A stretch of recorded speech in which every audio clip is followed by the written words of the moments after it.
तो अब ऐसा करते हैं, रे ट्रेसिंग के प्रिंसिपल्स यूज़ करके कन्वेक्स लेंस के केस में इमेज देखते हैं कहाँ बनती है कि नहीं। ऑब्जेक्ट की लोकेशन अपन चेंज करेंगे और फिर देखेंगे इमेज कहाँ बनती है। तो ये फर्स्ट प्रिंसिपल फोकस, इसको मैं F1 बोल देता हूँ, और सेकंड प्रिंसिपल फोकस है ना, ये केवल डिनोट करने के काम आता है, बाकी फंक्शनली तो सेम ही है। अच्छा, ये यहाँ पे मैंने एक पॉइंट को 2f लिखा है, इधर भी 2f लिखा है, तो ये डिस्टेंस के हिसाब से यदि ये फोकल लेंथ है f, तो ये एक्चुअल में उसका डबल है। 2f जो है वो, ये 2f है ना, फोकल लेंथ के डबल पॉइंट पे। तो इसको हम क्यों डिमार्केट करते हैं, आप उसको यदि विजुलाइज करना चाहें तो जैसे मिरर के केस में सेंटर ऑफ कर्वेचर और फोकल लेंथ अपन अलग अलग डिनोट करते थे, तो हालांकि उस केस में सेंटर ऑफ कर्वेचर जो है, मतलब रेडियस ऑफ कर्वेचर जो है फोकल लेंथ का डबल होता था। तो 2f का सिग्निफिकेंस जो है वो इस तरह से समझ लें, जैसे जैसे मिरर के केस में है ना, यहाँ पे मैं एक बना देता हूँ मिरर, है ना। मिरर के केस में अपन ने क्या देखा था, एक तो फोकस देखा था और एक सेंटर ऑफ कर्वेचर देखा था, ठीक है।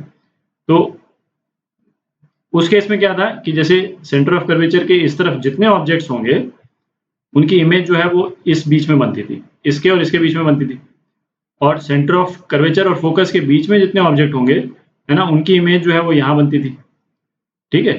तो ये एक अच्छा डिमार्केशन था कि कहाँ पे वो जो मिरर की ज्योमेट्री है वो ये डिसाइड करती थी कि इस तरह से इमेज बने। तो यहाँ पे भी सिमिलर सिग्निफिकेंस है ना। हम देखेंगे कि जैसे इस वाले केस में हमने 2f के इस तरफ पर्पसली ये ऑब्जेक्ट लिया है, ठीक है। तो 2f के इस तरफ हम जब ऑब्जेक्ट लेते हैं तो इमेज जो है वो इस पोर्शन में बनती है, f और 2f के बीच में बनेगी, ठीक है। तो लेंसेज के डायग्राम में हम जो है वो फोकस के साथ साथ ये 2f वाला पॉइंट जो है उसको भी डिपिक्ट करते हैं, ठीक है। तो अब बनाते हैं, इसकी इमेज बनाते हैं। तो रे ट्रेसिंग का पहला प्रिंसिपल यूज करते हैं, पैरेलल रे आएगी तो सेकंड प्रिंसिपल फोकस से निकलेगी, ठीक है। उसको ड्रॉ करते हैं। तो ये पहला प्रिंसिपल यूज करके ये फर्स्ट रे हमने ड्रॉ कर दी, ठीक है। अच्छा अच्छा, हम चाहें तो जैसे अब सेकंड प्रिंसिपल ड्रॉ करेंगे, हमको तो दो रेज चाहिए बेसिकली इमेज बनाने के लिए, ठीक है। तो सेकंड प्रिंसिपल से भी कर सकते हैं, थर्ड प्रिंसिपल से भी कर सकते हैं। थर्ड प्रिंसिपल एक्चुअली सिंपलर है, उसमें तो स्ट्रेट लाइन बनानी है ना। Ray incident on optic centre will pass through the lens without deviation. तो बस यहाँ से ऑप्टिक सेंटर के थ्रू जो है वो सीधी लाइन खींचनी। तो चूंकि मतलब प्रिंसिपल थर्ड जो है वो सिंपल है इम्प्लीमेंट करने में भी और वैसे भी, क्योंकि सेकंड रे में आपको पहले उसको फोकस के थ्रू पास कराएं, फिर लेंस पहुंचा करके फिर उसको पैरेलल निकालना पड़ेगा, ठीक है। उससे भी आ जाएगी इमेज, सेम इमेज आएगी, पर हम थर्ड प्रिंसिपल यूज कर लेते हैं, ठीक है। तो ये थर्ड प्रिंसिपल अपन ने यूज कर लिया, आपकी इमेज जो है वो यहाँ बन गई, ठीक है। तो ये सेकंड प्रिंसिपल फोकस और 2f के बीच में इमेज बनी है। ऑब्जेक्ट जो है 2f के इस तरफ कहीं पे भी होगा तो इमेज जो है वो f और 2f के बीच में ही बनती है, ठीक है। अच्छा, यदि हम सेकंड प्रिंसिपल यदि लगा भी देते तो सेकंड प्रिंसिपल बेसिकली इमेज तो यहीं पे बन जाती, आपकी रे जो है वो इस टाइप से जाती और उसके बाद में यहाँ से पैरेलल निकल जाती, ठीक है। तो ये सेकंड प्रिंसिपल वाली रे हो जाती, पर ठीक है, थर्ड प्रिंसिपल सिंपल है। अब दूसरा केस लेते हैं। तो दूसरे केस में ऑब्जेक्ट को 2f और f के बीच में रखेंगे, ठीक है, और देखते हैं फिर इमेज कहाँ बनती है। तो ये दूसरा केस हो गया, है ना। इसमें हमने ये फर्स्ट प्रिंसिपल यूज किया, ये वाली रे फर्स्ट प्रिंसिपल यूज कर रही, दिख रहा है, पैरेलल आई, फोकस के थ्रू निकल गई। और ये दूसरी वाली रे जो है ये थर्ड प्रिंसिपल यूज कर रही, ठीक है, ऑप्टिक सेंटर के थ्रू सीधा पास करा दी। तो f और 2f के बीच में यदि जब भी ऑब्जेक्ट होगा तो उसकी इमेज कहाँ बनेगी, इस पोर्शन में बनेगी, ठीक है। तो यहाँ पे जो है इसकी इमेज यहाँ बन रही, ठीक है।